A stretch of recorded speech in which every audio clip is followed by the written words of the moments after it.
Yeah, are we actually on? Hello, everyone. This is DreadLore, and we're the Dreadies. Oh. This is DreadLore. Well, that's who we are. Who this is the that? Dreadies. Who's that? Who are that? Who are that? Who is this? We do live plays of tabletop role-playing games, usually the DreadLore system, but we actually play other games too. And tonight we're going to be playing a new tabletop role-playing game called Cursed, assuming The Cursed. Assuming that Adobe Acrobat is not going to be an Adobe product. But before all that happens, I want to give great thanks to the people that allow this podcast to happen, doing all the switching, doing all the production and the artwork and such. It's Couchfire Media. You can go to www, you got to have the W's, .couchfiremedia.com, and you can hire them if you wish. They're pretty awesome. I want to thank all lowercase letters for the music, as well as Mr. Interrupt. And want to thank the Patreon peoples, be Daniel Holker, Natalia Cline, Ember Alaria / Nostalgic, and Mr. Tim Roberts. You join the Patreon in all the ways you join Patreon, patreon.com/DreadLore. Helps us out a ton. Thanks, etc. Also, you know what? Thanks to the Twitch people that have subscribed and followed. And if you're watching us on YouTube, thanks for subscribing, following, commenting. If you're watching us on Spotify, you're not watching us, you're listening to us. And may God have mercy on your soul. Our current cast. Let's introduce ourselves. We'll start with Mr. Ken. I am a certified meat puppet, and that What's is your me. name, meat puppet? Ken Howl, certified meat Ken puppet. Howl. How about Andrea? Hi, I am a fey creature that sometimes convincingly, pretends to be human, and sometimes less convincingly. But that's okay, because nobody can be perfect all the time. None of us have dissociative disorders, by the way. Holker? My name is Daniel. You are quiet, Daniel. You are quiet. Holker, get closer to Mike. I can turn him up a little bit. No, I had him turned down, and now I'm going to turn him back up. He's going to get closer. How is this? Hey, Drizzle, how about you? I'm the Drizzle. I don't have much to say. This is going to be an epic, tonight. fun night, everybody. Oh, yeah. Really? Our energy level is right up here. We had the holidays and all the good stuff. I suppose you get a pass. We just finished up our an epic campaign. Epic? It was pretty epic. It's called the Red Writ. The Red Red. That game just ended. You can catch it on all the places I mentioned before. Red. Okay, so tonight, do we have a sponsor tonight, Holker? We sure do. Ooh. Tonight we are sponsored by Knees. Knees are a joint in your legs that, like kind of does this, right? If you, for everyone except on Spotify, just so you don't get them confused with elbows. They connect two bones in the legs together. They're in each one of your legs.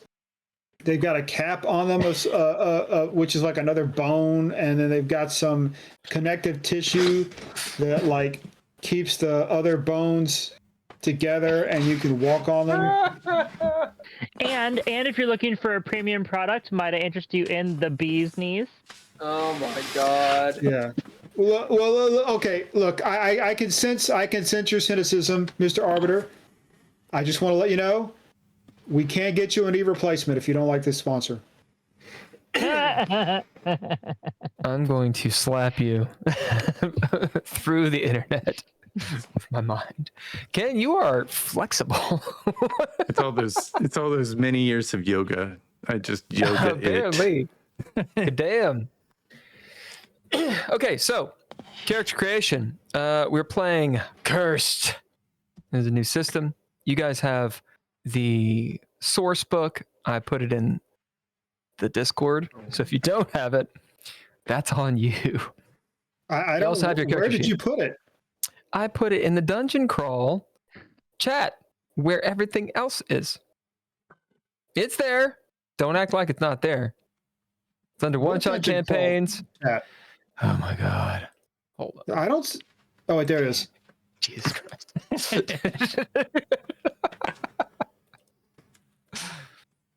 It's a spreadsheet. I'm not surprised.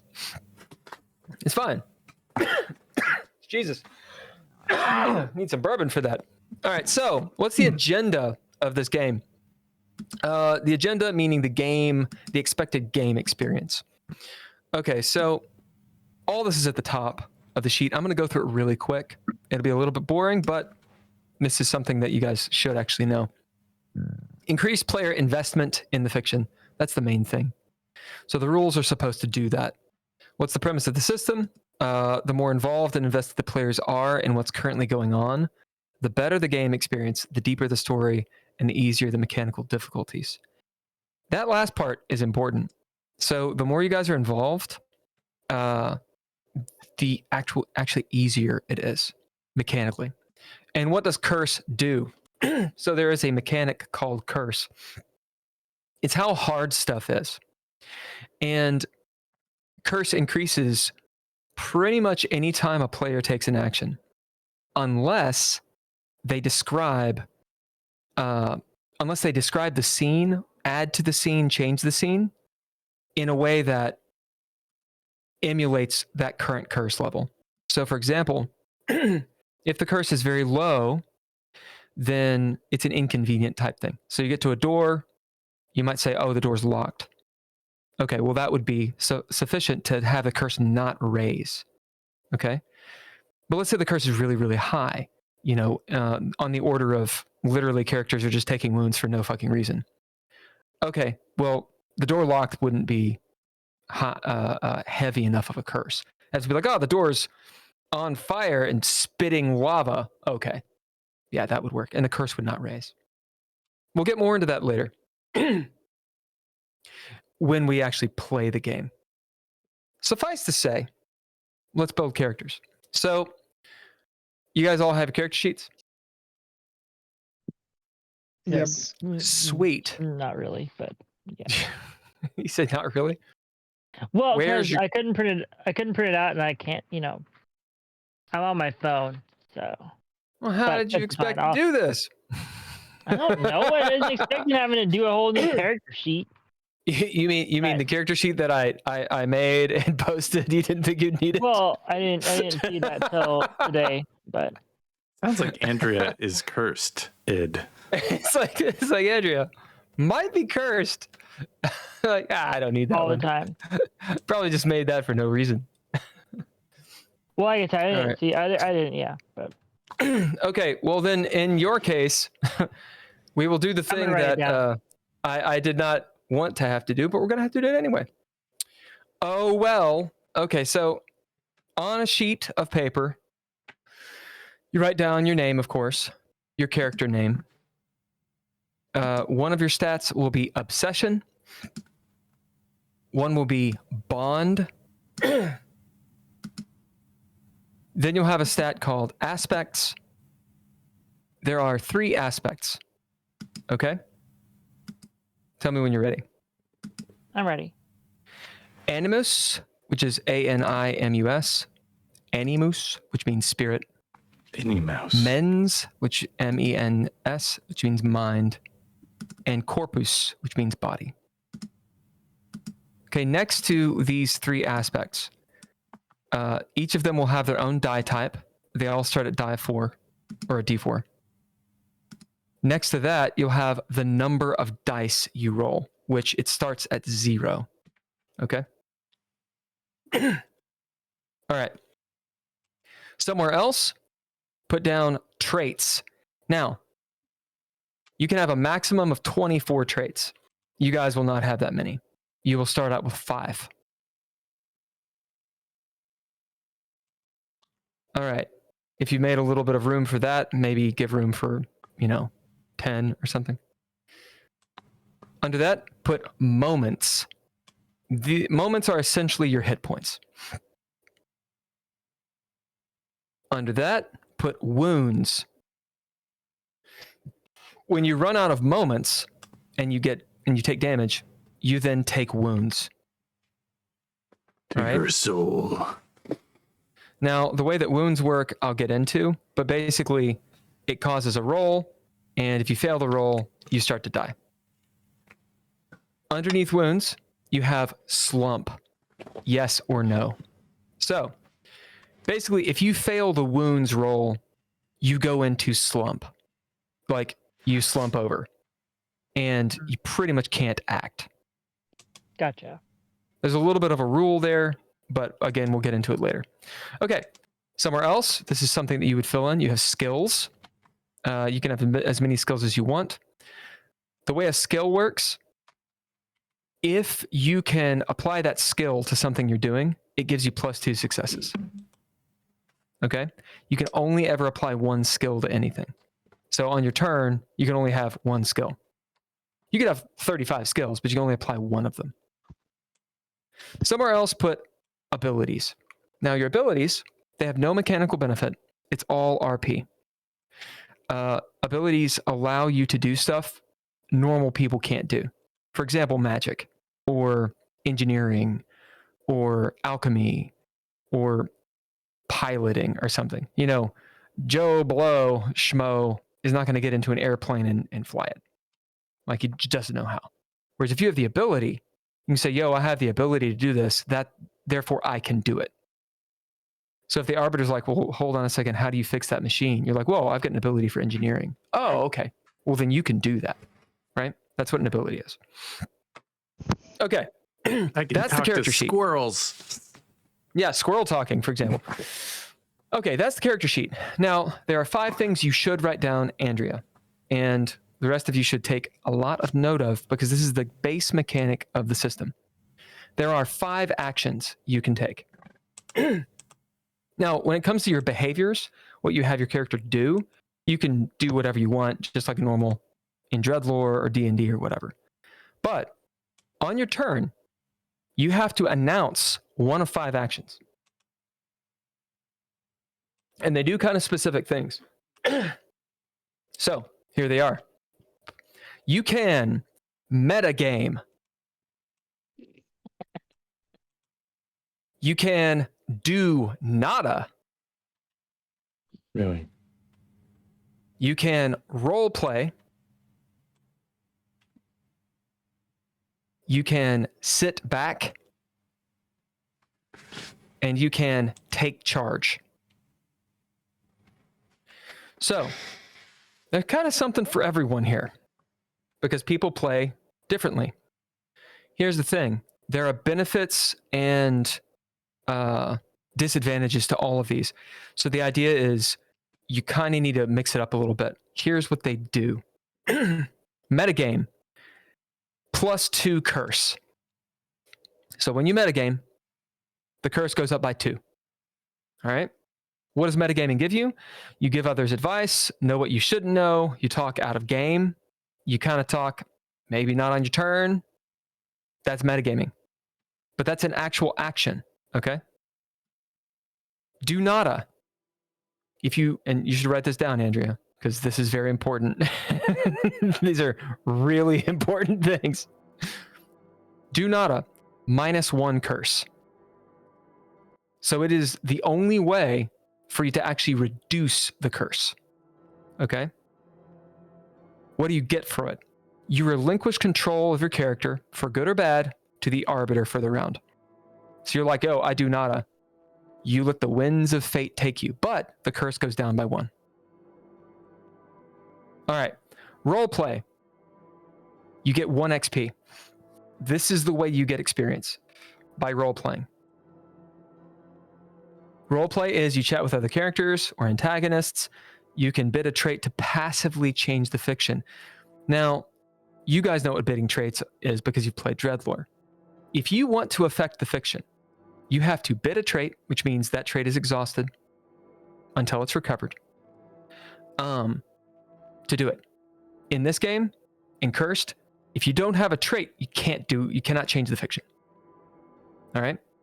So, if you announce, yo, I'm role playing, and you do it, you can bid a trait to like maybe convince something of you can convince someone of something, or to like sort of change the atmosphere in the room. You cannot change it directly. Okay, that's another action. This is a very fine line here. So if you pick role play, you can't also attack somebody. Doesn't work. Okay? So I can't be like, oh, I'm going to role play and I'm going to use mental magic. Nope. Doesn't work. All right. Sit back adds 1 curse. What does sit back do? This is the way you regain your resources. If you sit back, you can regain moments and traits. The way you do that is you roll Animus +1. Now, the dice, they work just like DreadLore. So it's 4 to 7 is 1 success. 8 up is 2 successes. So you'll at least regain 1. And you get to choose. You can regain moments, which is your hit points, or you can regain traits or recover traits. All right, the last action is take charge. You gain 1 curse. You're writing this down. When you take charge, this is literally forcibly affecting the fiction. So you bid a trait and you do a thing. Okay. Rolling. Go on. So on sit back, when it says roll Animus +1, that means not 1 to the die. That means 1 trait or moment. No. It means you roll Animus, you count your successes, add 1 to your successes. Add 1 to the successes. So that's okay. So it's 1 success plus whatever you roll. Okay, I was so it's success and not just 1 to the die. Correct. Okay. Okay, when you roll when you're reacting or resisting an attack or an effect, or after taking charge. Those are pretty much the only moments. I did leave it in there that in role play you might need to roll, but we're going to find out if that's the case or not. We'll see how it works. Okay, so rolling. Once we've created the characters, it'll make a little bit more sense, but your 3 aspects start at D4 and at 0 dice, which means right now, none of you have any dice. Okay? You can bid traits to do stuff. So threshold 0, the difficulty, you would accomplish. But if the threshold is 1, you'd fail right out. So the idea is when we make characters, you're going to gain points, and you can put those into adding to your die pool or increasing the die type. So you get 5 points. You can add it to your die pools. You can add it to your die types. It's up to you. It is absolutely possible to have 0 dice in something in this. Okay? Obviously, the numbers are quite low. So for example, let's say you put 1 into all 3 aspects. So Animus, Mens, and Corpus. That means you'd have 1 D4 in all of them. You got 2 more points. You'd be like, okay, well, I'm going to add another die to Animus. So now, if I'm going to roll Animus, I would roll 2 D4. Let's say I take my 5th point and put it in Animus die type. So now I have D6s. I'd have 2 D6s for Animus, 1 D4 for Corpus, 1 D4 for Mens. Does it make sense? Mm. Okay. So it is straightforward, but this is the first time you guys have ever heard anything that I'm saying. So feel free to ask questions. But take those 5 points, allocate them however you want. Into Meanwhile, three different areas. Or into one. It's up to you. You could be like, I want all 5 into Animus. Boom. Yeah. You have 5 D4 in Animus, but nothing else. The maximum is 6. So you can't go above D12, and you can't go above 6 dice. Let me tell you another thing. Your moments are calculated with your mens and your corpus. So for example, if you have no mens and no corpus, it means you have no moments. So if you get hit, you immediately take a wound. Well, see, and that's what I was about to ask you, and I was like, wait, we haven't heard what these two do. So. Right. Now, are you saying the number of die? Or The number of die. type? The number of die. Yeah. So the idea is, what do you use these things for? So Animus is pretty much for casting magic, for resisting that kind of stuff, anything spiritual, for regaining sort of your willpower, your moments, your whatever. When you get into mens, that's mental stuff, anything considered mental. And then corpus is pretty obvious.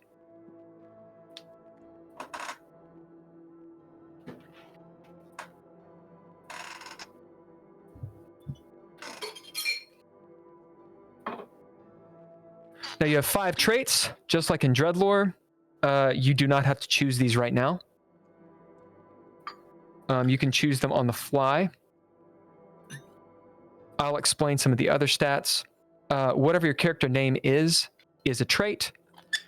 Your bond and your obsession are traits that you can exhaust, although they're still in play, even if they're exhausted.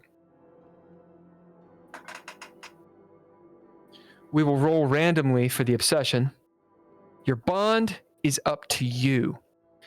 You can choose that how you wish. So let me go over a couple things. Around, so just like in DreadLore, there's no initiative. There's no cunning. There's none of that crap. Instead, a round is complete once everyone has taken an action. So all the antagonists and all the players, once that's happened, a new round starts. So the game runs in rounds. Rounds can last for a very long time. It's all about the fiction. Let's see.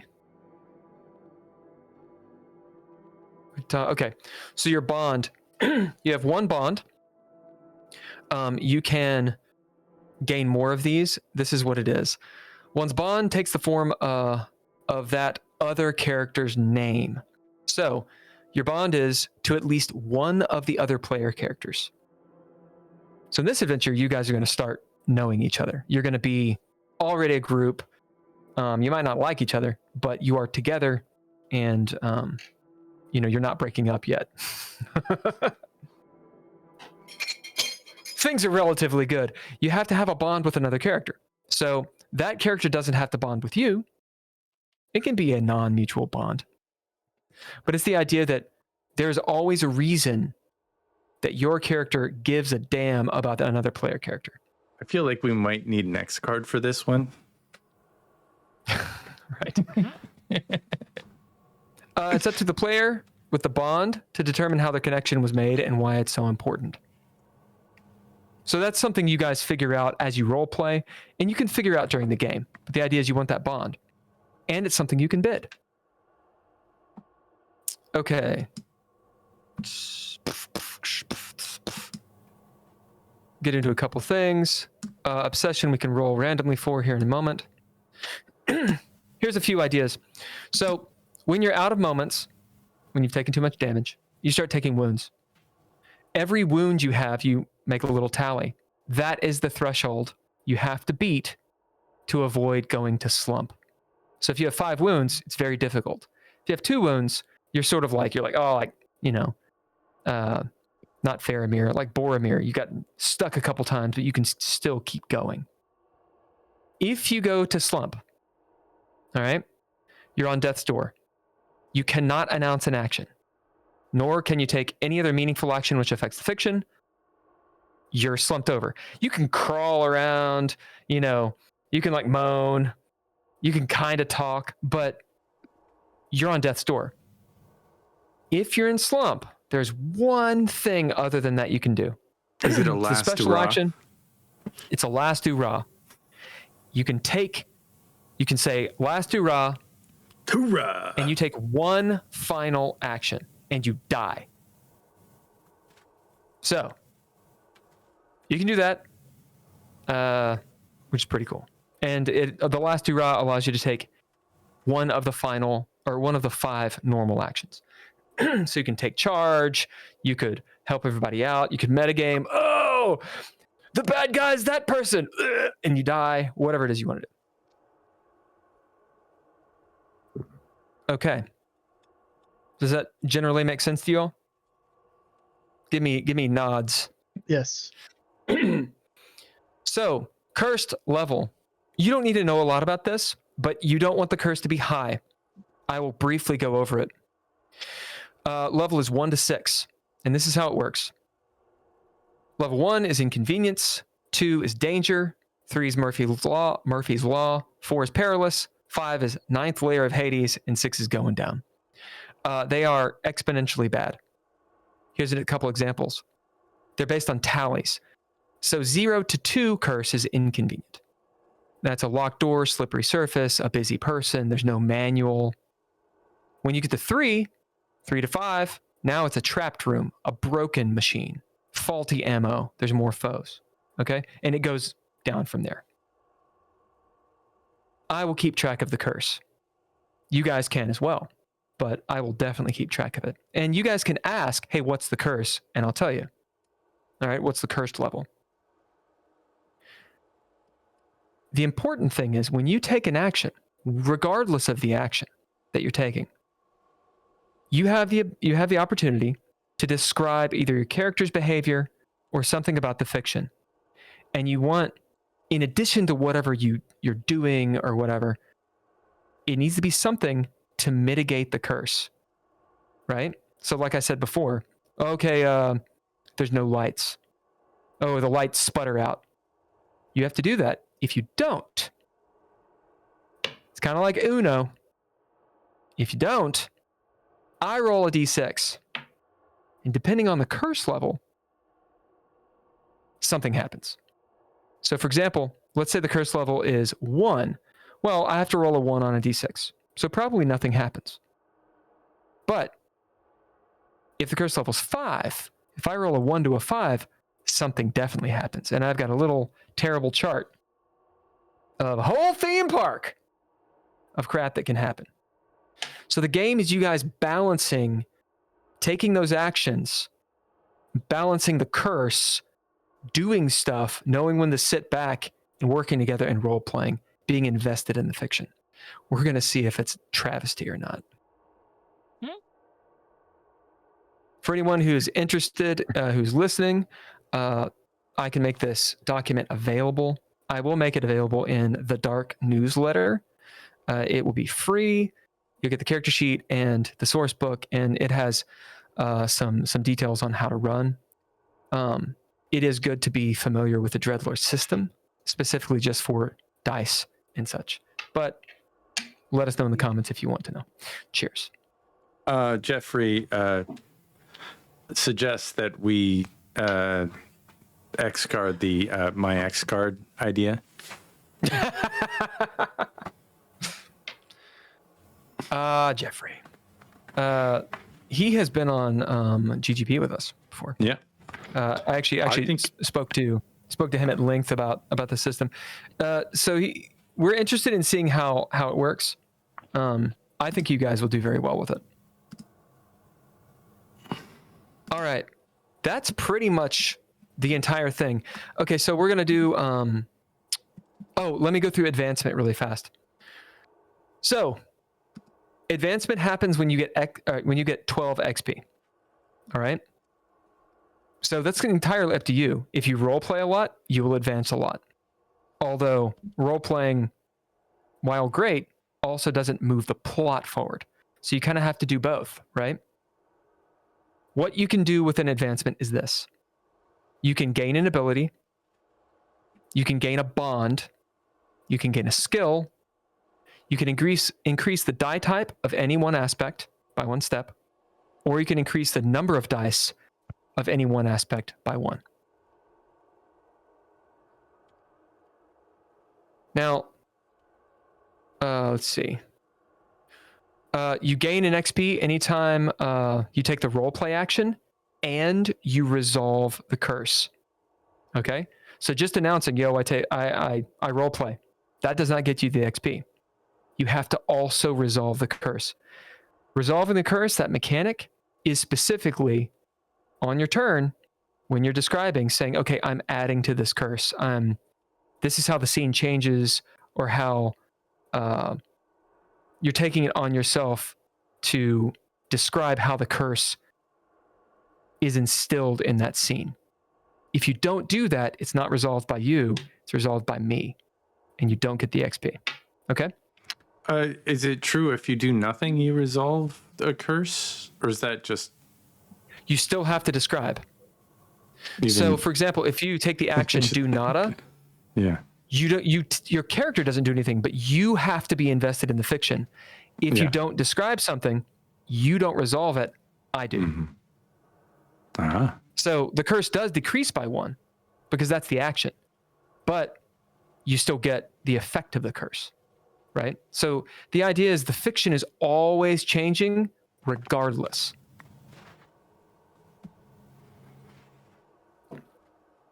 We'll see. It might just be a cluster, dude. All right. One thing that I haven't completely gotten into mechanically is the bond. I know why it's there, and you can have multiples of them. I am not entirely certain what I want with it. I think maybe you can bid your bond to get an extra die, but that's not technically in the system yet. So we're just going to keep it simple right now. Okay, obsession. All of you roll a d20. What is a d20? I know, right? That's stupid. I haven't rolled a d20 in like 2 years. No, dude. I could say 2d10, but then Jeff would get mad at me. He'd be like, just roll a d20, dude. Yeah, but then you can't roll a 1 on 2d10. Oh, yeah, I guess you can roll a 1 on... No, you can't roll a 1 on... Yeah, you can. You can roll a 0. So I rolled a 1 on my d20. Oh, yeah. shoot. I got a 20. Oh. All right. I got a 13, which is fame. Ooh, Nice. fancy. 12. What'd you get, Drizzle? Did you drop your dice? 12. 12? Okay. All right. So, Hulker, you rolled a 1. So you got an addiction. You can determine what that is. He's playing Nord tonight. Ken, you rolled a 20. So you have, your obsession is warmongering. Well, I mean, you do what you can with what you got. Drizzle, you rolled a 12. So you have ethics. Or maybe etiquette, either one. And then Andrea, you rolled a 13. So yours is truth. Wait, 13? Did you say 13? Yeah. Yeah. So it's truth. This is your obsession. Oh, sorry. I was reading it wrong way. I see. Yeah. So it doesn't mean you have to do these things. It's just, something you're obsessed with. All right. So what does obsession do? You get +1 success to all rolls directly dealing with your obsession. So your obsession is simply mechanically easier for you to get away with. I think it might even be interesting to, with an advancement, be able to gain another obsession. That's kind of cool too. You're my But that plays in. Okay. Make me do the do.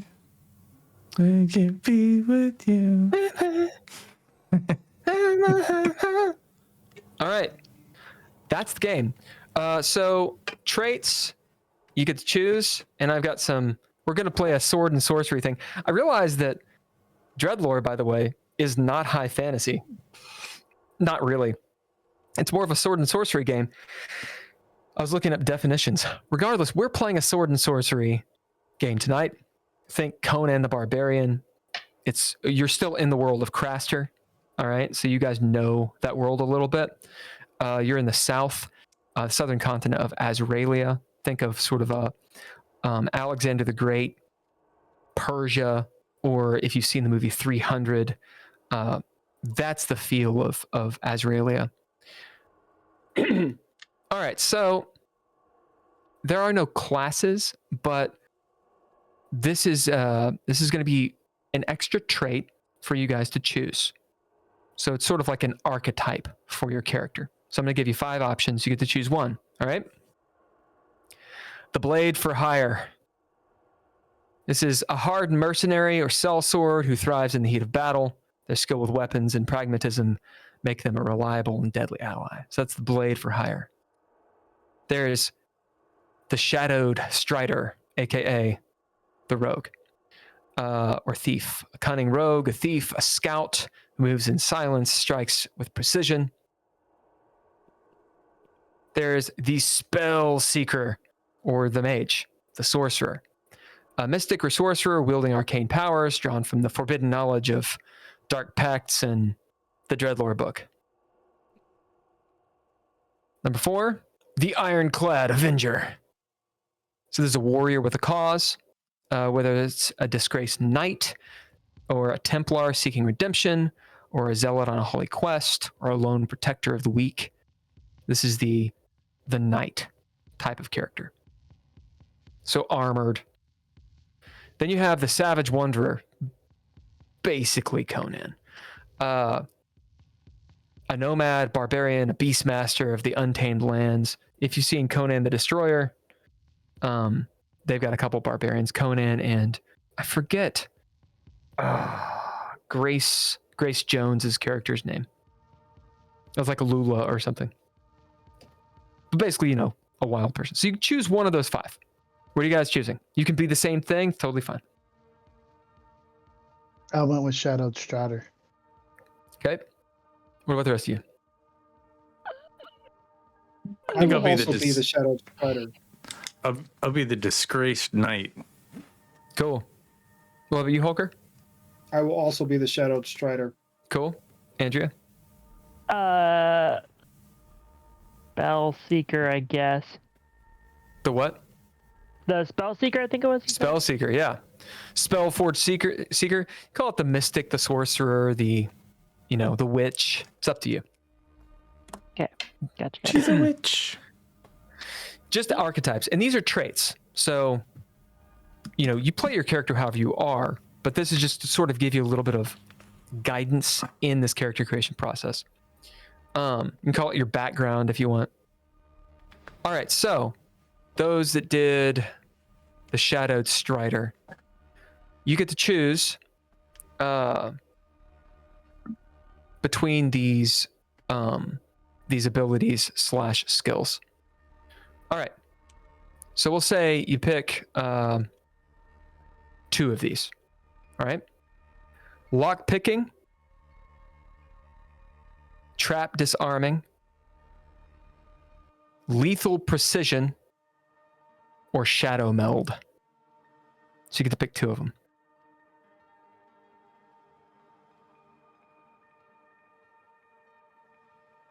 And we'll call these skills, actually.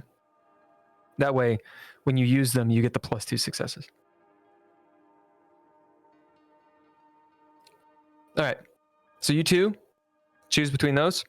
For Andrea, you can choose between 2 of these. Destructive sorcery. So blow up magic. Magical insight. This is the ability to sense and analyze magical traps, curses, enchanted items with ease. Ritualistic summoning. That's you're channeling the power of forbidden rites. You're gaining knowledge from the spirits. You can summon sort of ephemeral creatures and stuff.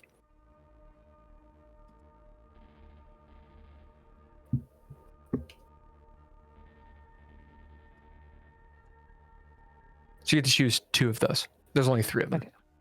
Gotcha. Okay, and Ken, did you do the Ironclad? No, I did the disgraced Knigget. The Knigget? Yeah. Okay, so that's the Ironclad Avenger. Okay. Oh. So get to choose 2 of these 3. Heavy Weapon Master, Inspirational Presence, and Unyielding Will. So Unyielding Will is resisting pain, fear, mental manipulation, etc. Inspirational Presence is rallying, boosting the morale, strength, etc. And then Heavy Weapon is pretty obvious. Yep. Okay, so Ken, you will start. So those are skills that you get.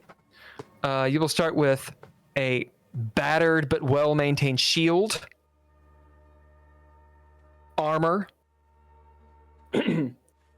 and a weapon of your choice, which we'll get into in a second. For Andrea, you'll start with a staff, as well as a tome etched with glowing runes, wizard robes, or the like. For the Shadowed Striders, you're both naked. I'm kidding. You both have hooded cloaks. If you want light armor. And you both get an ability called Knack. And what that is you kind of have, or hunch, you have a knack for uncovering secrets or treasure.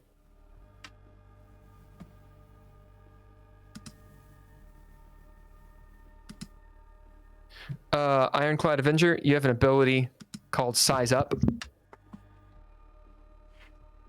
where you can tell like kind of the power level or the condition of someone. Or you're good at doing it, is the idea.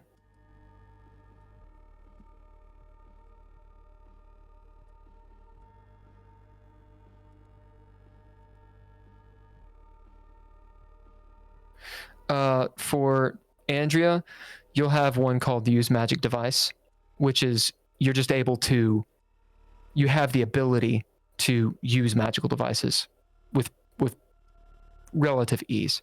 So those are all abilities that I just told you. The ones you're choosing are your skills. So make note of them, because abilities are just stuff you can do. Skills give you an actual bonus. Okay. All that good for everybody? Mm-hmm. Yep. Let's do some rolling. So we're gonna roll for some cool gear. What are your guys? How many Animus dice do you have, each of you? 1d6. 1d4. And what are your guys' names? I went with Scrag. Cool. What about you, Andrea? Pick someone else real quick. I'm gonna think about it. Okay. Ken. 0. When I was a kid, I always wanted to be called Zero. Maybe I'm going to change my name to 0. I think it's cool. What about you, Holker? What was your name?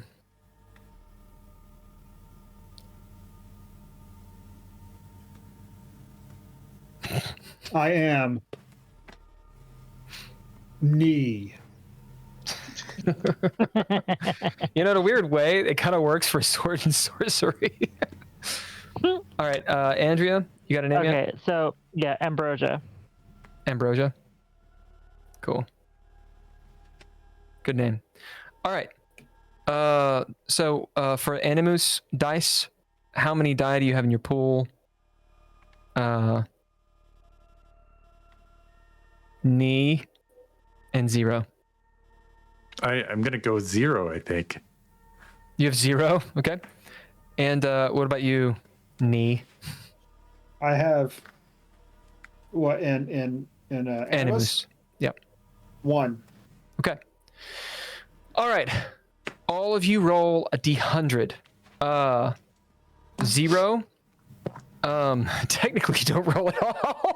Okay. Gotcha. But we'll have you roll. We'll have you roll anyway. We'll give you 1, and we'll give them all 2.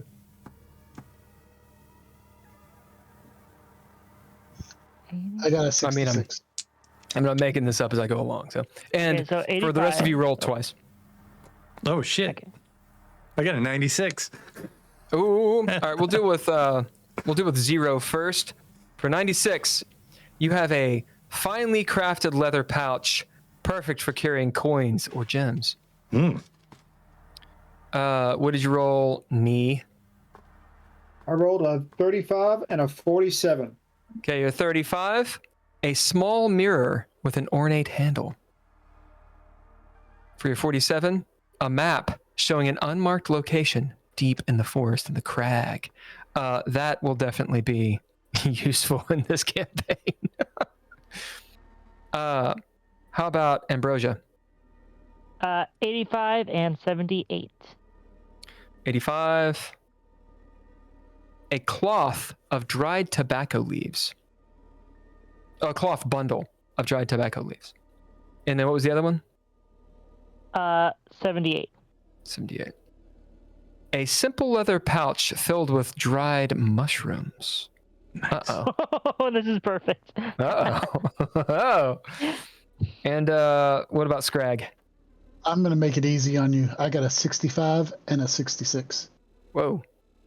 A weathered tome on basic alchemy contains a few useful recipes.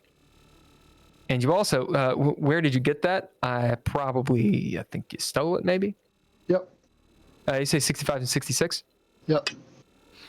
66 is a bundle of dried flowers said to have healing properties, which it definitely does. Okay. So Wing. this, I realize this might be, I don't know if this is even feasible, but could I please have an ability called Summon Cauldron? I mean, when you advance, yes. Okay, fine, fair enough. Let's see, because it'd be a spell, right? Fair enough. Yeah. So obviously, you know, one of your abilities is using magic devices, so that's cool. All right.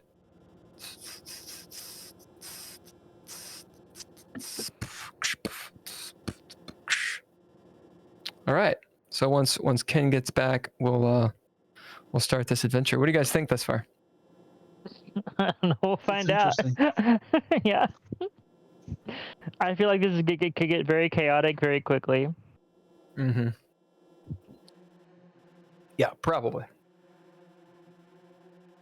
So even at Probably. 0, even at 0, something has to be inconvenient. Correct. Yeah, so it's called cursed because you're cursed. We'll see how the mechanic works. The idea is the players benefit from being invested. So actually, so long as you're taking other than the metagame action, you're only increasing the curse with 2 or 3 of the actions. And so long as you resolve it yourself, curse never goes up. So the idea is that so long as the players are involved and invested, curse doesn't raise. The moment that you're like, I don't know what to add, or it doesn't make sense to add, that's when it starts raising. And you have to balance that.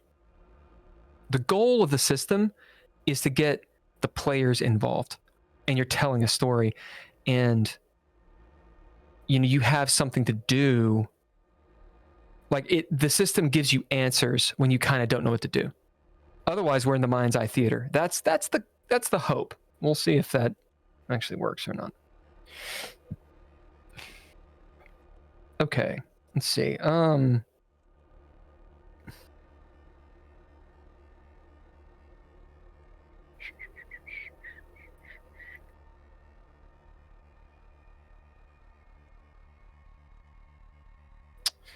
All right. So, any questions? So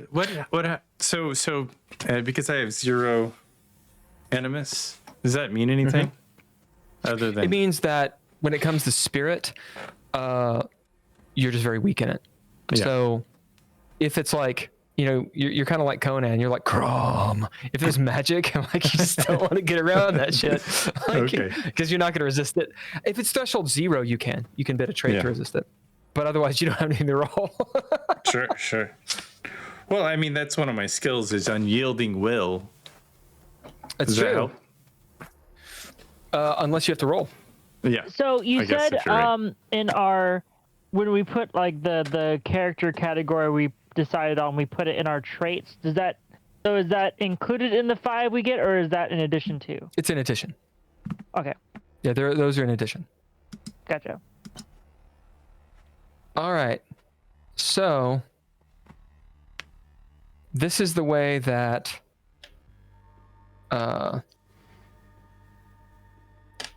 this might be kind of stupid, but I think it works. This is the way that armor is going to work. If you're wearing armor, you got light, medium, and heavy. It just adds to your moments. Okay? Okay. So just like in DreadLore, you just have more moments than someone not wearing armor. Yeah. And I think actually I'm going to just simplify it a little bit because I like to simplify. Okay, so light armor, you get 2 extra moments if you're wearing that. Heavy armor, you have 4. And we're going to say that there's no medium armor. Okay. All right. Well, I'm going to go with heavy armor because I'm a tank. Tough tank dude. Yeah. Okay.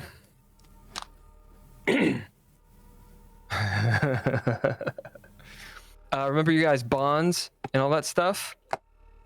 So, let's see if I can get your archetypes. Boom, boom, boom. All that's good. Do we arbitrarily pick just between the other player characters? Yeah, you can arbitrarily do it, or you can do it in this initial setup. But you need at least 1 bond with another person. And I'm thinking what the bond does. I'm not 100% the mechanic. I don't want to make it too mechanical or just add stuff. But I'm thinking that if you're dealing with your bond, then that's going to somehow mechanically benefit. I'm not 100% sure how that's going to happen, though. Okay. So, you all have made your way into the town of Cachette. This is a rough and tumble village in the very strange lands of Azraelia. So, race, origin-wise, just to make things simple, we're going to say that you're all Doina. So you're basically human or half-elf type people. It's up to you how you want to be. But that's just going to be description. You're in this rough and tumble village of Cachette. It is in the remote middle regions of Azraelia. Azraelia is hilly in the middle. It's craggy. There's ruins all over the place. It's an ancient empire that's, parts of it has fallen and gotten back together. Very similar to like China or Fertile Crescent type stuff. Long, extremely long history. On the order of hundreds of thousands of years. You found yourself in Cachette. Think of a sort of a mountain town. It's in a hollow or a holler if you're from Kentucky. Despite that, it has the look of at one time being maybe a fancy town. So now it's run down. Think of going through Kentucky or Indiana or one of those places, and you run on one of those like small towns, and the architecture is beautiful, but it's all kind of old. It's dated, and that's the way this looks. In your mind, picture what would a Western town, like Wild West town, look like if it was built in the Appalachian Mountains? Winding roads, there's a humidity in the air. It's daytime. There's a river that runs around the town. and it's obviously the main river. It is rushing waters. The river will actually be high. There have been some rains and such. There are places to cross the river. You guys may have been told about this. But you've come to Cachette because there's rumor of nearby some ruins, and supposedly they're mostly unexplored, and they have loot in them. And one of the things that I decree, for some reason, you guys want that loot. So that is one of the ideas. Okay. Each of you roll a d10, and I'll give you a secret thing. Okay. 9. Trace. Be interesting if someone rolls the same thing. Okay, no one rolls the same thing. Awesome. 6. All right. In that case, I will message you each separately. In the meantime, talk to the, chat. Oh, chat. I guess we're here in Cruchette, or some might say crush it.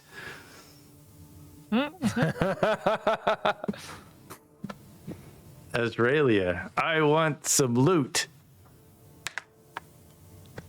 You would think my voice is deeper. Yes, but it's not for some reason. Probably some. Who are you guys some gold again? And jewels. Stuck What are to some your guys names? been dead for 1,000 years. I'm Nee.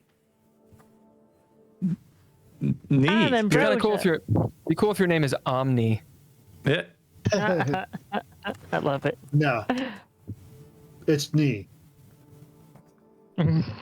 Holker, knee, excuse me. So Scrag, I've messaged you. Yep. Knee, I'm gonna message you. What was the number you rolled? A 5? Was it 5? I can't Yes. see you. I need an Yes, he affirmation. did. Okay. Yeah, Okay, he cool. rolled a 5. Continue. And young, beautiful maiden, what is I'm your... Ambrosia. Ambrosia, That's like that good old Ambrosia wine. That's a Sure, you've fancy. heard of it. That's a fancy accent you've got there. Oh, it's nothing special. Yeah, she's from Southern Bless your Australia.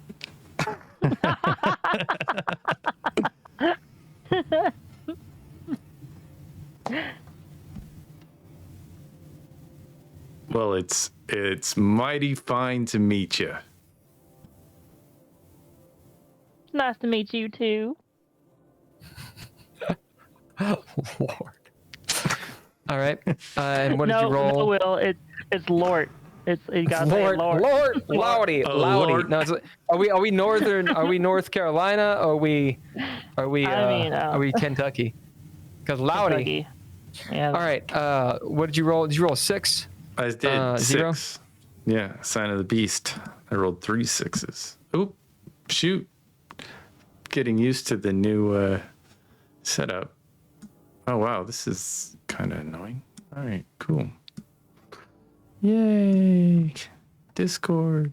Oh.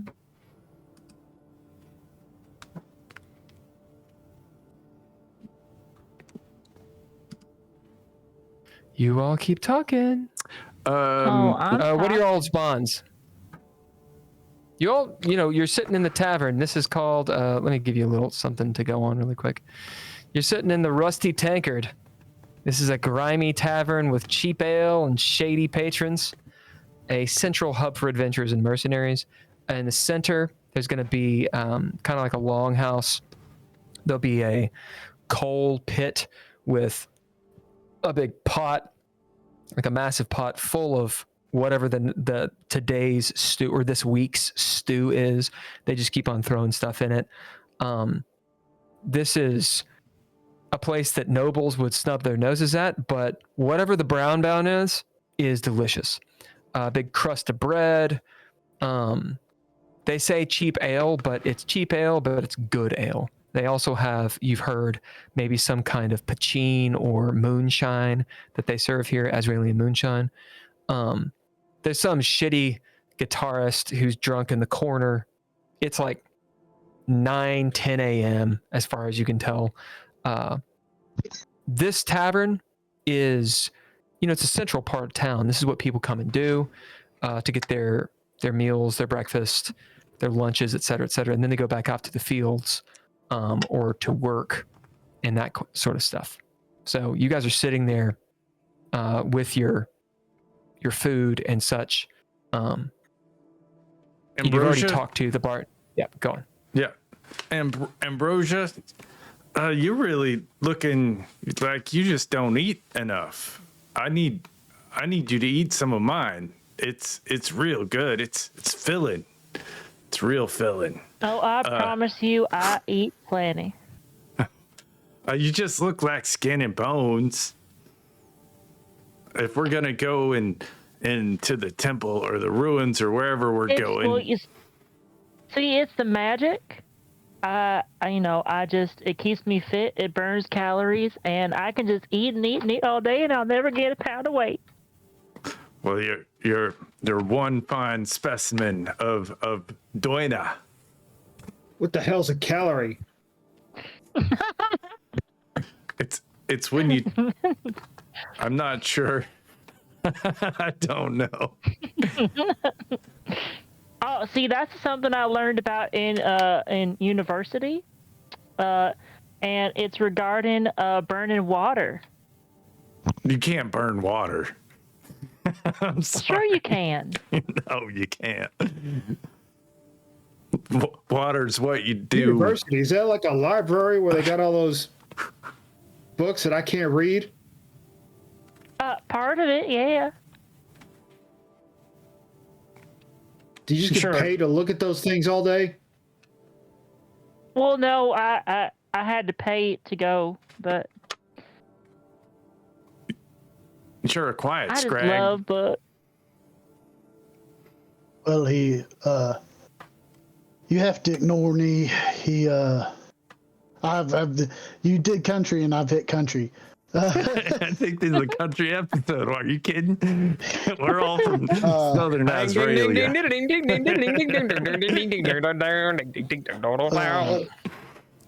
Would you roll, Ambrosia? 3. Okay, continue. You have to ignore me. He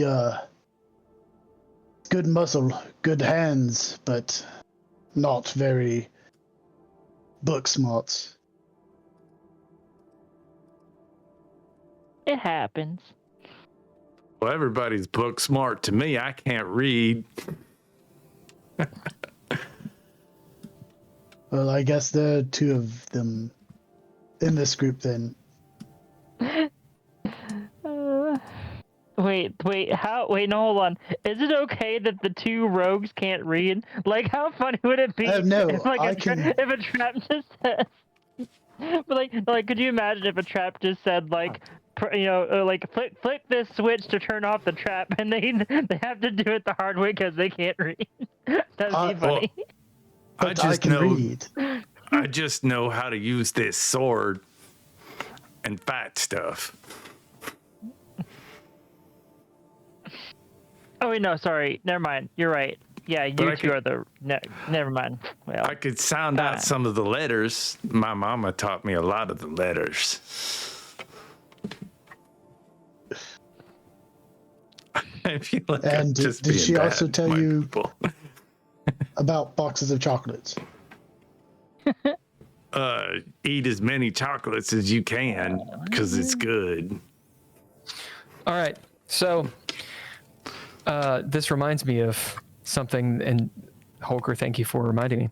On your sheet, write secret and you have one secret. You can choose to divulge that at some point in the game or not, but it's something that your character simply has. We'll say that if you can figure out someone's secret, then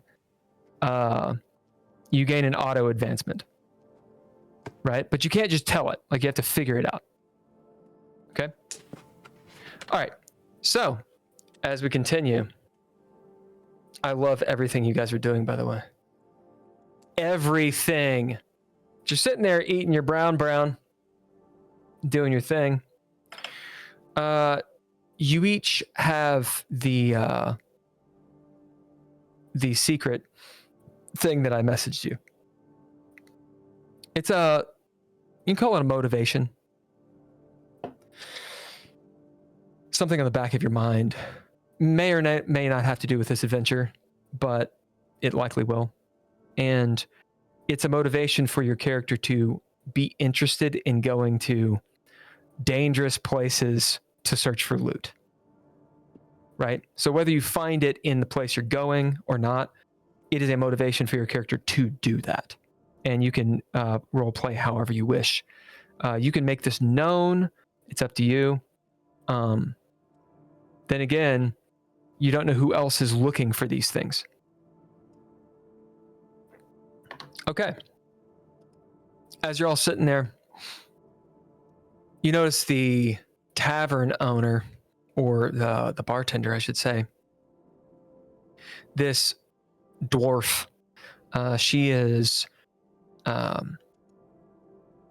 She looks like she's maybe in her 30s or so, and she's cleaning glasses and such, all the stereotypical bartending stuff. She's making cocktails, and the big martini glasses, and it's one of those things where you're in such a shitty place, and yet you see this bartender really getting interested in cocktails that no one is going to ever buy. She'll be like shaving some nut thing on it and putting a garnish as someone comes up and says, give me another ale, and she pours the slop ale and gives it to him and hands him a big old wooden spoon for the brown. Yes, bartender, I'd like another IPA lager. She kind of looks over at you. Describe your character real quick. Zero. I'm wearing a full suit of armor. My helmet is off. I'm sweating profusely because it's probably pretty heavy. I smell bad because I sweat a lot. I look like a tank that is surrounded by a tank. What is your character's name again? Zero. The quintessential knight, but I'm not shiny. My armor is not shiny. It is dull and maybe rusty in places, and it is not. It's not ornate. It is just functional. So, as you saddle up there, what action are you taking? I am going to buy a drink for Ambrosia. Yes, but what action are you taking? Oh, I am going to roleplay. So you do roleplay. The cursed level is 0 right now. I don't see any reason why the Arbiter can't make it higher at starting out, but it's 0, which means it's an inconvenience. So you go ahead and roleplay, and you get an XP if you resolve the curse. As you walk up to her, she kind of looks up at you. She won't be Scottish because they're always Scottish. They're always Scottish, always. And she says, "Well, I'm making a Black Manhattan right now. You sure you don't want one of those?" She kind of What's has a twinkle in her eye. What's a black Manhattan? Well, a black Manhattan is a little bit of this right here. She pulls up like a jug that has a skull on it with like 2 X's. A little bit of this, a little bit of this wine here. You see there's like floating like herbs and spices in the wine bottle. Nice. That's fortified wine. So you got to take both of these. You add some of these right here. She, picks up another thing that looks equally as alchemical. Do you think it impressed that fancy mage over there? She kind of looks over, eyeballing Ambrosia. I mean, maybe. I suppose it depends on what you fancy. Well, I don't know. I fancy the fancier things in life. Maybe I'll get one of them black Ambrosias for her, and I'll take just one of them normal lager IPAs. You calling this a black Ambrosia now? Well, It's a good name. She's like, thinks about it. Thank you, friend. she starts, making a black Ambrosia. Okay, how are you resolving this? Adding to the curse. I pull out my coin purse and pay the woman because I got a really fancy leather pouch that's good for a coin. Yep. Okay, so you don't add to the curse. All right. Let's roll this real quick. So it gives a 4, so nothing happens. So I needed a 1. I got a 4. As in fact, you do have enough cash. You got some coins, some bits, basically a big silver coin that's been cut up, and you pay for it. She hands you the drinks. Right. Actions on the rest of you to take turns. So Zero has already acted, so now you all have to take actions. Okay. I'm going to role play. Cool. And so, Nee, how long has it been since we've been on a mission together? It's been a while, hasn't it? That time we were hired to steal that thingamabob? So since Nee is also encountering this, Nee, you're taking your action at the same time, so what are you doing? As in, what action are you taking? Nee sits there. Well, what's the stares action? Intensely in, huh? What's the action? Nee goes to the bartender and orders a beer. I mean, do you metagame? Do you do nada? Do you role play? Do you sit back, or do you take charge? I will do nada. Okay, so your action is do nada, and then you can describe your behavior as Scrag literally just started talking to you.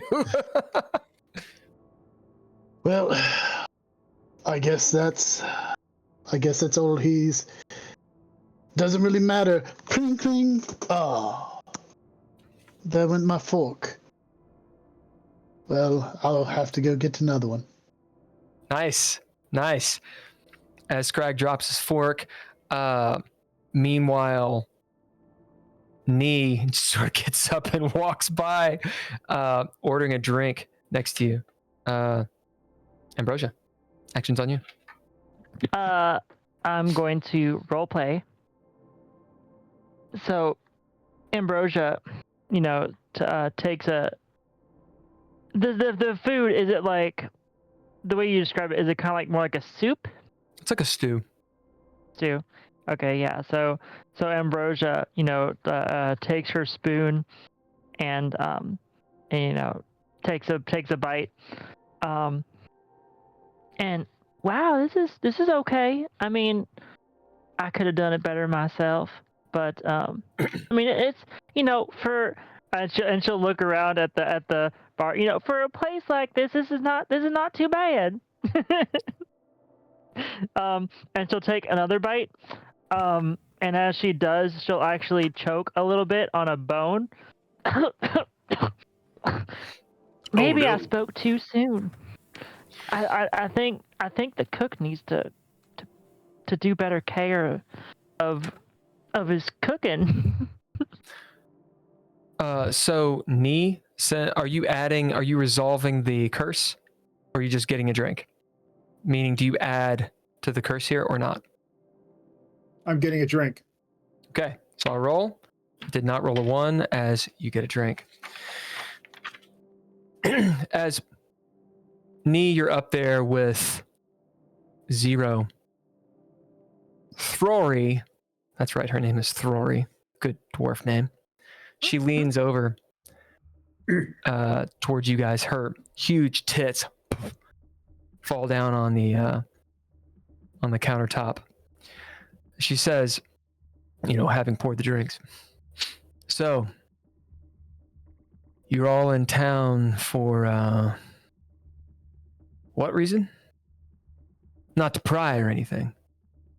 We're adventurers. We're gonna get adventuring and stuff and gems, and we're gonna get some gold. Well, you're interested in all that, are you? Yeah, we're going that way. It's really dangerous to do that, Well, that's Lots why of I wear people. all this armor. Lots of people are looking for things around here in these parts. She kind of looks around. You notice in, the dark confines of this tavern, there are some groups of people, like, maybe 2s, 3s,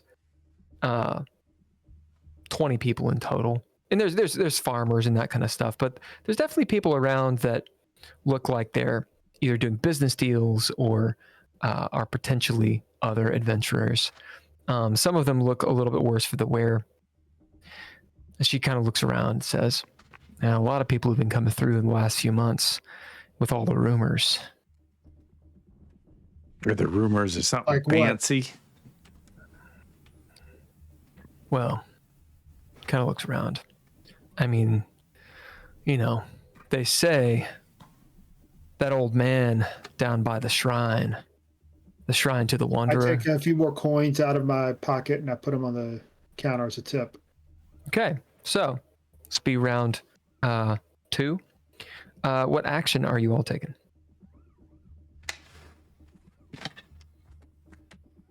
I'm gonna roleplay again. Yep. Yeah, I'm role playing because I'm putting the coins on the counter and I'm just gonna say, "Tell me more." Okay, you say that, and remember, if you want to resolve the curse, then that means the curse doesn't go up. If you don't resolve it, then I roll randomly. Okay? As you say that, she kind of says, "Well, it's just hearsay, but there's an old codger down there who's been murmuring a whole bunch of nonsense and cryptic stuff. A few of these folks have gone down there to meet him. A few haven't come back." Just talking to an old man? Well, I don't know. I haven't been. Well, I've been making drinks. can She you, kind of, starts making another drink. you think a couple of knuckleheads like us will be able to find a man like that pretty easy? Or, it sounds dangerous. Oh, it's easy to find the shrine. You just go out, and she tells you where to go. Just go out to town, nearby the river. It's a little slippery down there, but you'll see the old ruins and such. You think there's some gold there too? Probably not, unless you're grave robbers. Oh, what about artifacts? She kind of shrugs. Oh. Well, it sounds really interesting. You done with my drink? I want to take it back to that She lady finishes over it. there. This looks real fancy. All that smoke. Is right. there a special way to resolve this? It's on you. Oh, I thank her and I take it over to. Okay, so I will roll twice for both of you since neither of you resolved the curse. Big nothing. Uh-oh. As 0, as you turn around, it's in one of those big Manhattan glasses, and like half the drink, slurg, just goes out onto the floor. As you hear behind you, Throry, God damn it. Well, I'm not the most delicate of a guy. Well, maybe if you weren't wearing all that armor all the time, we're coming into a tavern with armor on. The hell's wrong with you? You see, like, everyone has like their armor hanging up. I tell you what, I'm gonna take this drink over there, but before I go too much further, I think I'm gonna try to convince our group to go and check out this man. And you know what I'll do for you? I'll come back and I'll tell you all about what we found. She kind of nods. All right, I don't need no information. convincing. I'm in. She nods. All right, well, I'm going to make this Tom Collins, which is the most difficult drink to make. She walks away and starts making this thing. And I take All right, half the drink to Ambrosia. Same round, Ambrosia and Scrag. I will do role play as well. You guys remember you're marking XP as you do this. Yep. So Ambrosia, don't say anything, but I'm going to borrow one of their forks. And I reach over and I grab Nero's fork and I pull it over. And as I'm pulling it over, he sees me do it, but I'm not paying attention to him, and I just start eating with his fork, and I'm like, was it the big chunks that you had the bone in, or was it the smaller chunks? All right, so really quick. So you all know right now the curse level is at 3. So anytime you don't resolve, the curse level does go up. It just doesn't necessarily affect the scene.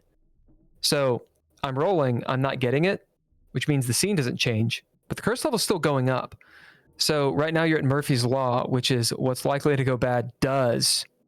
Grenades, the grenade is a dud. Baddies already know. Like, you're getting at a level that is starting to suck. As you do that, Scrag, and as you're pulling out the fork, you see that the fork is not clean at all. And you wonder, maybe, is that Zero's fork? So you look over and see the table hadn't been cleaned when you sat down. You have no idea whose fork that was. And there's this bitter taste in your mouth as, what did you just eat? Now, mechanically, because I tried to, but I didn't know I was at the different level. So that still counts as resolving it. Okay. Right. Yeah. So you resolved it, yes. But I'm making it worse because You're making it, Murphy's Law is a little bit worse. Right. Yeah. Okay. So I'm also going to role play. Okay. And Ambrosia, sort of seeing him make the face he does. Oh, did you find a bone too? Oh, this is not I'm like, I purposely just dropped this fork. Shouldn't have picked that one. And so Ambrosia leans forward to have a look at it, and as she does, the leg on her chair breaks, and she actually face plants into the table. Oh, I love it. All right, Ambrosia, roll a corpus to see if you resist damage, because this is Murphy's Law. So what's likely to go bad does. It's one of those I fell and broke my hip type thing. Meanwhile, 3? Scrag, roll corpus to see if you get poisoned. 3 successes. Well, I guess 1 success because I only have a D4. Yeah, so it's always about the successes. Yeah, so 1 success is perfectly fine. The threshold is 0.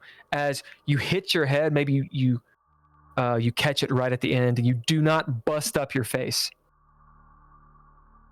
Okay. I had 1 success as well. Okay, 1 success is all you need. Threshold is 0. As you kind of like, your stomach rumbles a little bit, but you're a tough adventurer. Oh, All right. Oh, Ambrosia, here, let me help you. All right, top of the round. Actions on all of you. I will.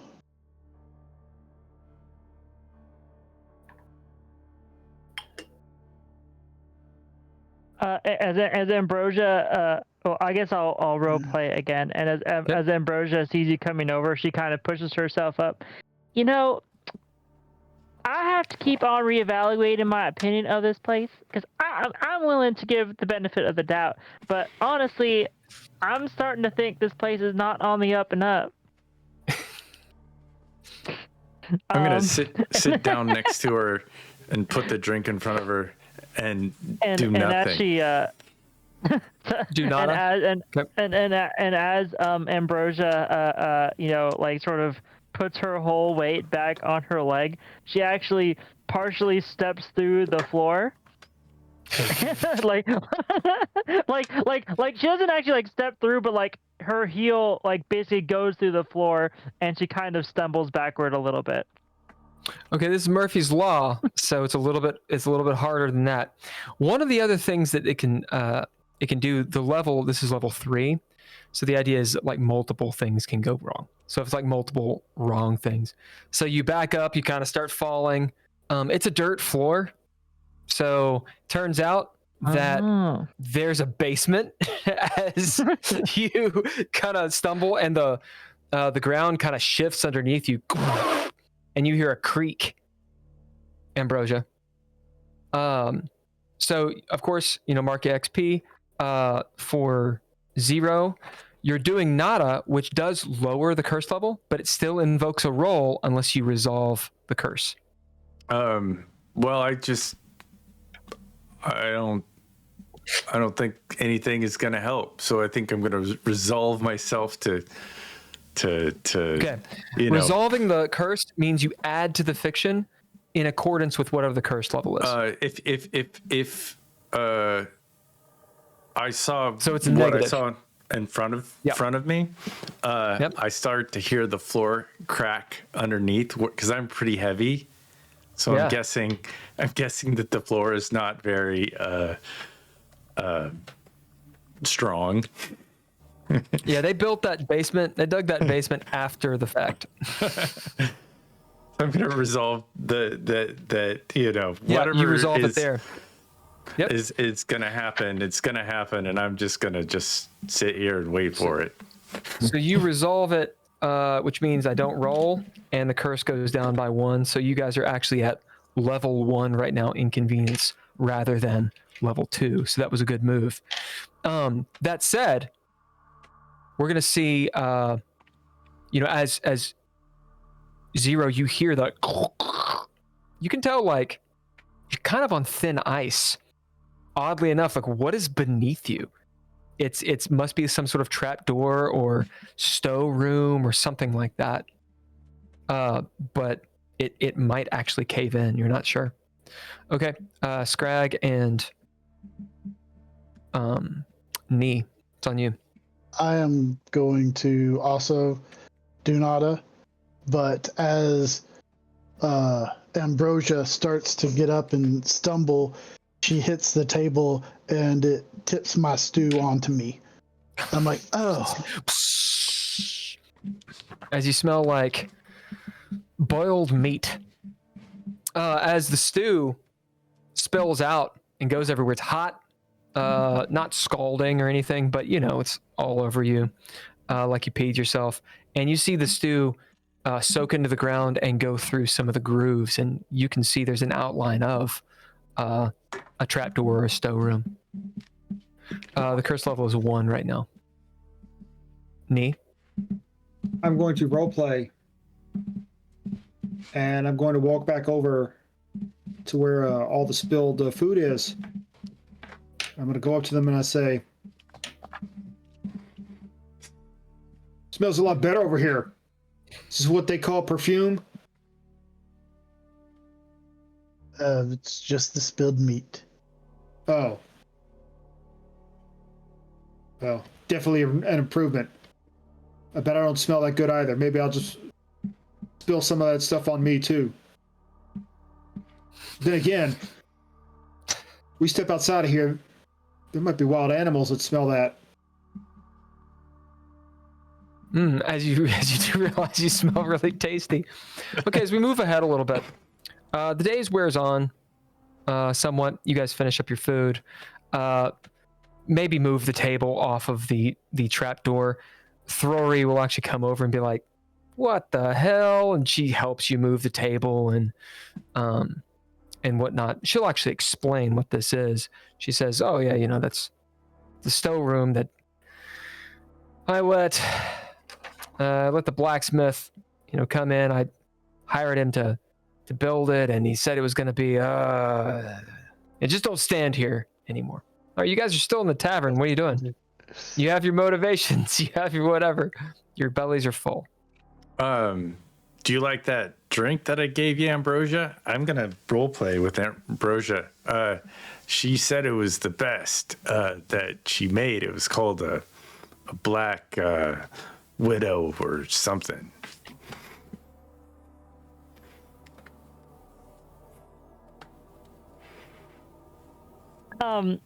I'm also going to. It would have been more full, but I dropped it on the floor. It smoked a little bit when I dropped it, but.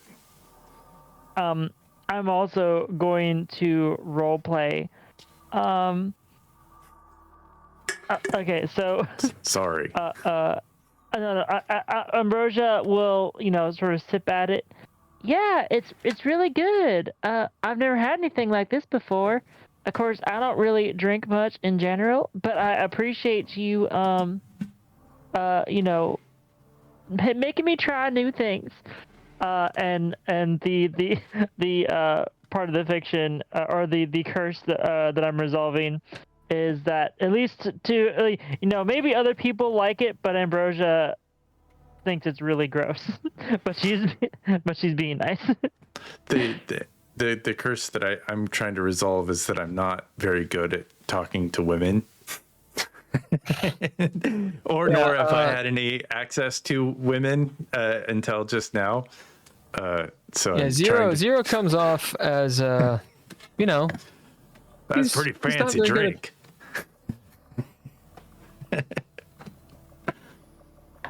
You like it, all right? Right? So you adventurers who have your secret motivations and your dastardly etc. spend your time hanging out in the bar. We should go. Do you have any desire whatsoever to do anything else? Or do I need to enter a bad guy to compel you to do something other than hang out in the bar? Oh, we just got together. We should. No, you've been together. I heard tell of this old man talking about this shrine, and I got directions to go see it. I thought we'd go down there and check it out. Okay. I will take charge, and I will bid determined to go. Well, let's go see him then. I'll stand up too quickly and bump my arm on the table. Ow. That's my funny bone. But let's go see this guy. Which way did? It's just this. Which way this way. Did you say? We'll go together. It looks like we're all finished with our drinks anyway. Suppose we're gonna get paid. And I'll follow and I'll step through the door and accidentally crack it a little bit.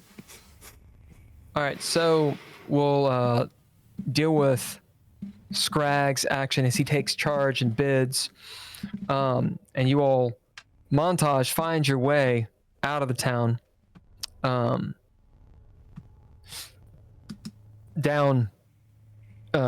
near where the river is. The river is roaring. This would be the same round, so only Scrag is gone at this point. Although Zero, you did crack the door, so whenever you take your action, that will be resolved. The curse will be resolved. As you start heading down this stone path, roughly cut stone that winds down this very steep hill, the the river spray is coming up. You're going down to, the valley of this river.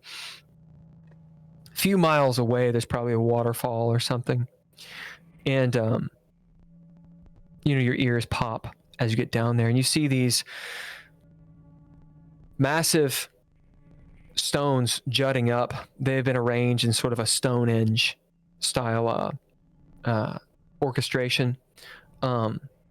Next to the hill, it's definitely an arcane, just ancient looking place. Has a solemn feel.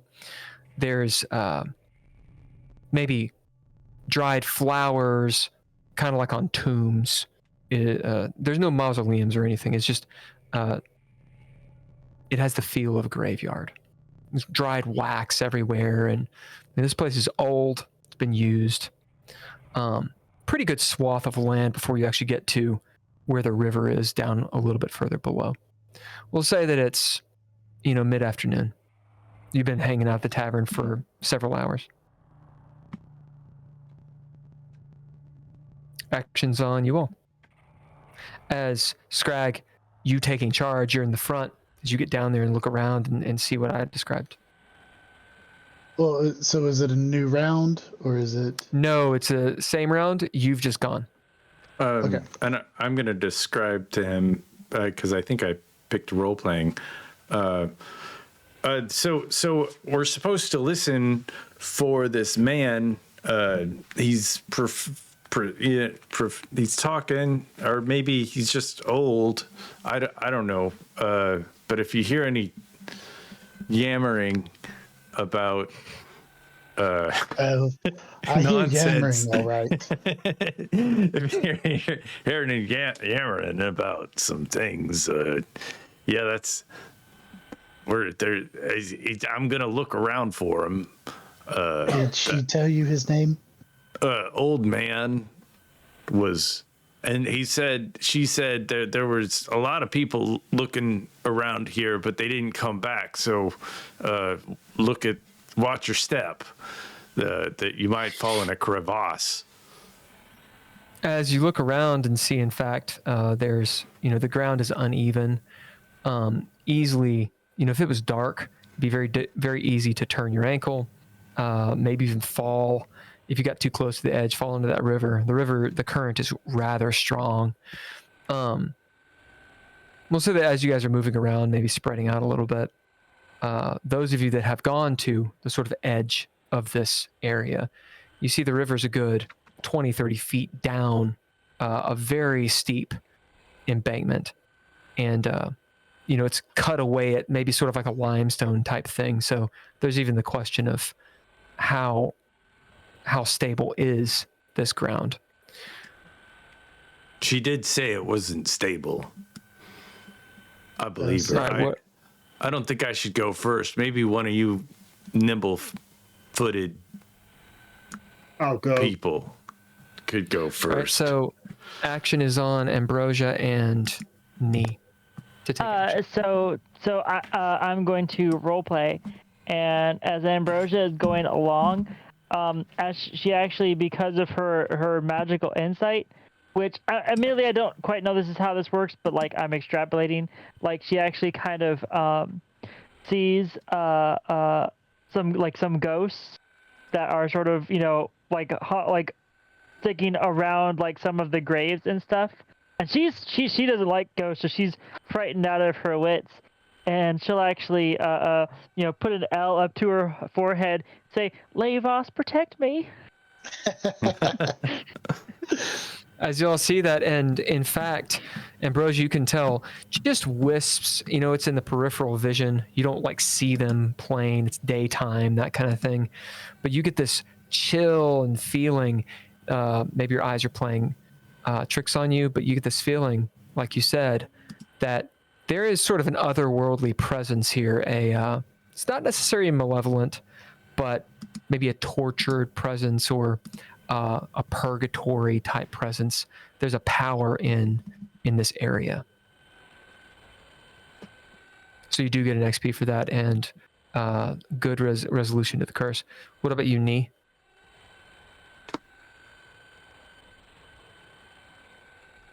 I am going to take charge, and I'm going to bid Small Mirror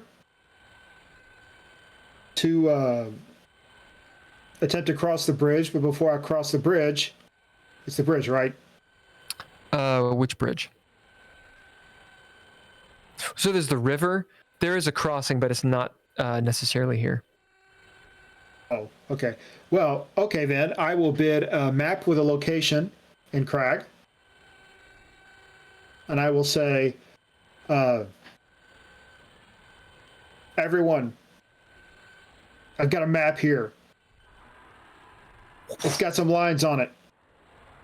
And it says if we go that way, we'll eventually get to a crossing where we can actually get by this river. As you make that bid, do you resolve the curse? Yes. How do you do it? So what do you add to the fiction that's in a negative way? This would be an inconvenience. The inconvenience? Yeah. The only issue is we have to go for a short bit. We have to go away from the river. We have to go over a hill in order to reach a better part to cross the river. It's just because otherwise it gets kind of dangerous.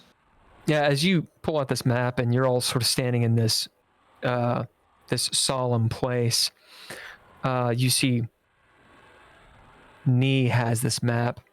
And in fact, it's a map to this off the way, across the river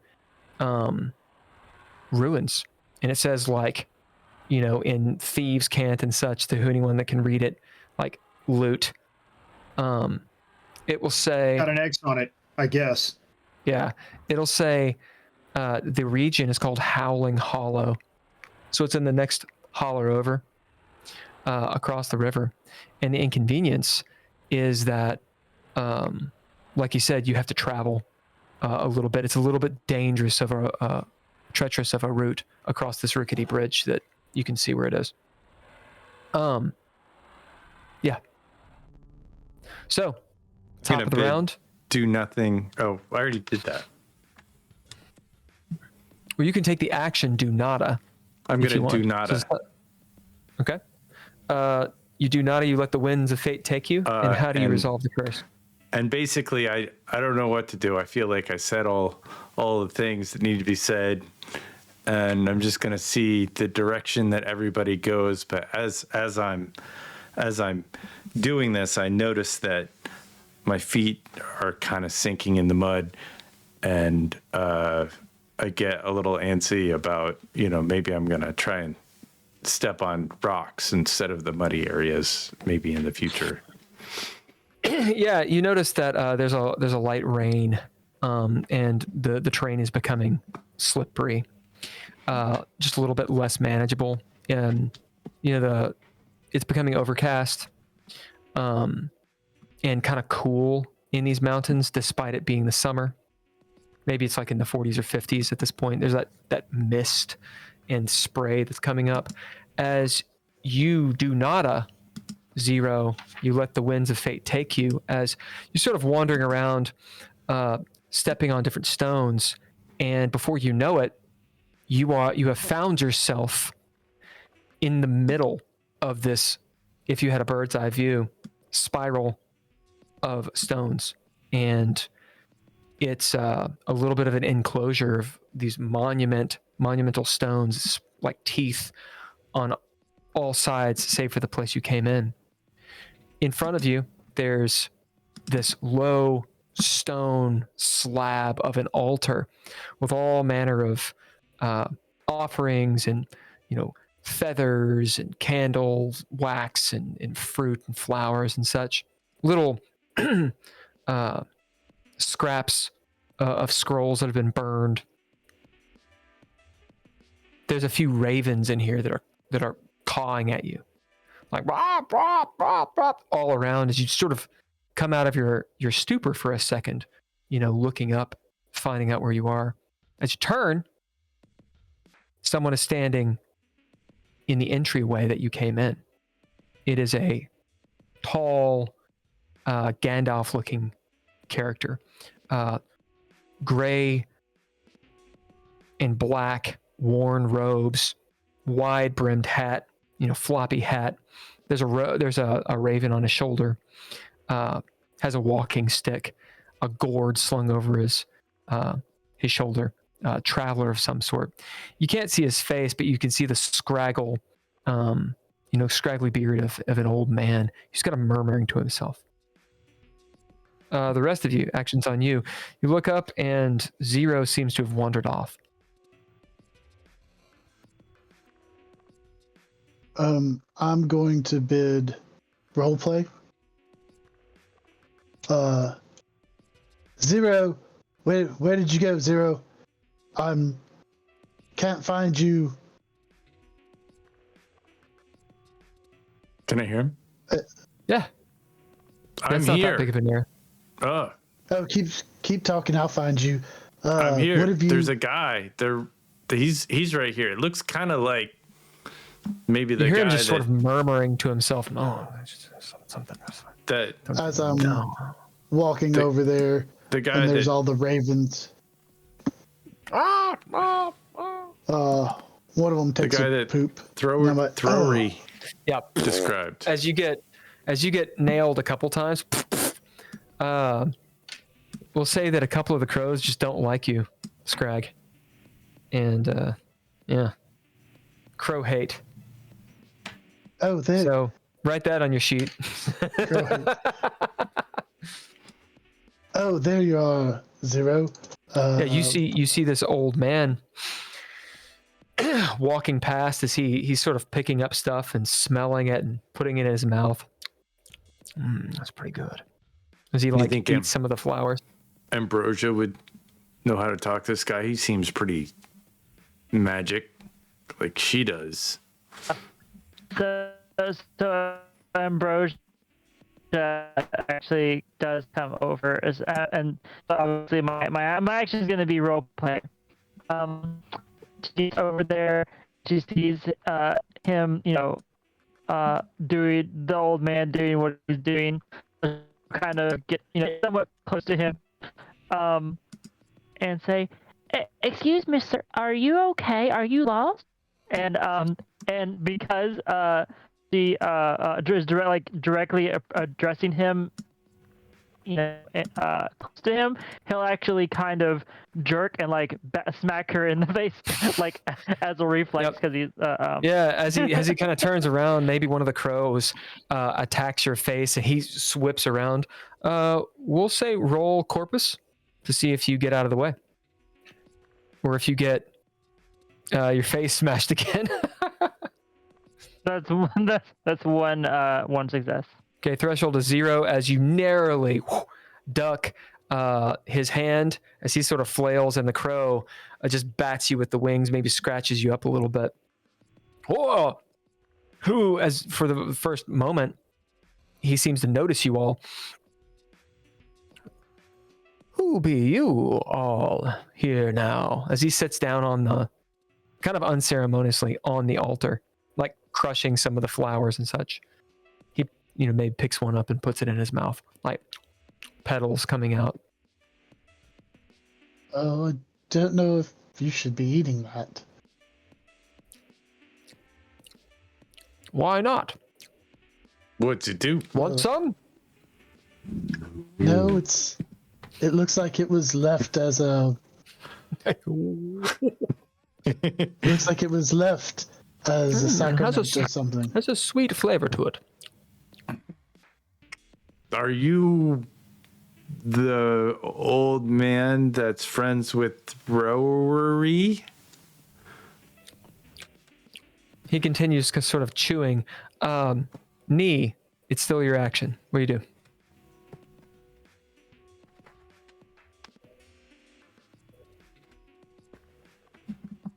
You are. Come on, we gotta go. You are outside of this thing because you haven't followed them in yet. You're standing by yourself next to the river. All right, I'll go in. You go in the river? No. Oh. You what? Is the party ahead of me? Well, what action do you take first?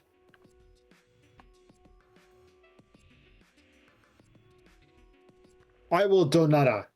Okay. As you do nada, sort of letting the winds take you, you find yourself alone, but you can hear their voices as it takes you a little bit of time, but you wind around this sort of simple puzzle, simple maze of a circle of stones. As you're doing this, there's the feeling of, walking on these big slabs of stones. There is a reason and a rhyme as you wander around this thing. There's no direct path. It might pop in your head. This is known as the Shrine of the Wanderer, as everything here seems to have that philosophical bent to it. And you find yourself in the same room as them, hearing what they're hearing. So it'll be top of the round. Really quick, just mechanics check. How many XP do you guys have right now? 3. I think I have 3. Okay. 4. Cool. Awesome. Remember, when you get to 12, let me know and you can advance. So we're at a seminal moment at this point. How do you guys feel? Uneasy, but safe. I mean, with the game system, with Cursed. But, I think in time, it's interesting. It's interesting. I'm trying to think of curses that don't directly, necessarily affect me. Mm-hmm.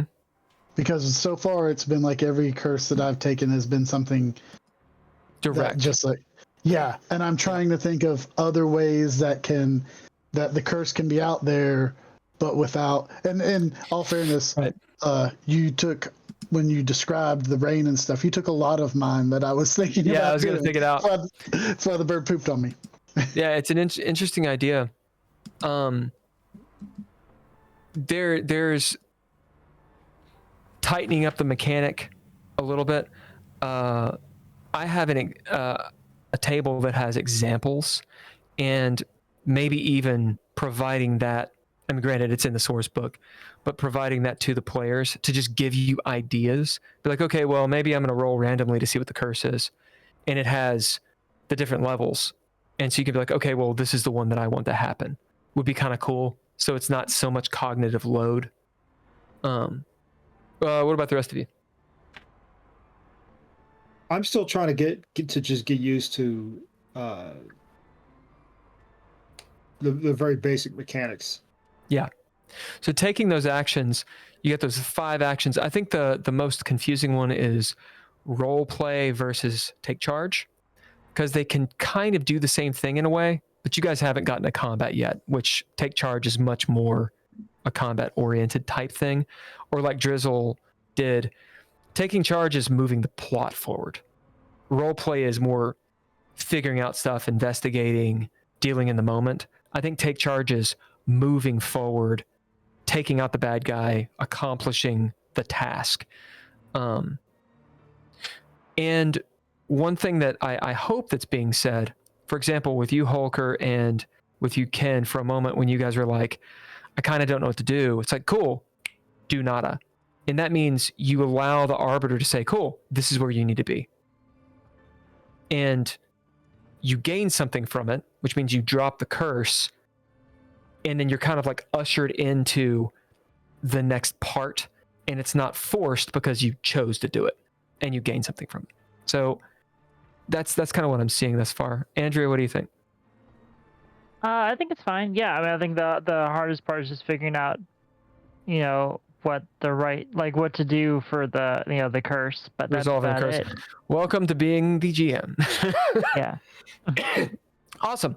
Let's take a short break. Get coffee, get your bourbon, use the bathroom, etc.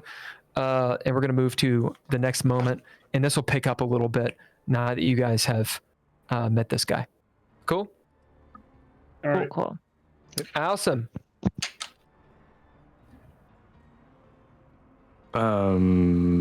So we are playing a one-shot called Cursed, and everybody's taken off. I guess. I feel a little cursed because I can't get to the buttons fast enough. So that's exciting. Thanks to our Patreon members, Tim Roberts, Daniel Hulker, Nostalgic, Natalia Cline, as well as all lowercase letters, Mr. Interrupt for the music.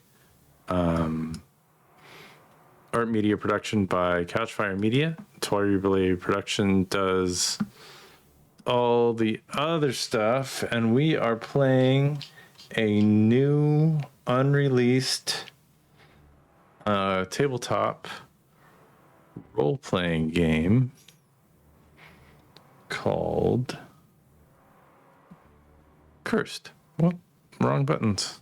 I love hitting the wrong buttons, and we'll be back in just a few minutes. So, Heck yeah. stick around.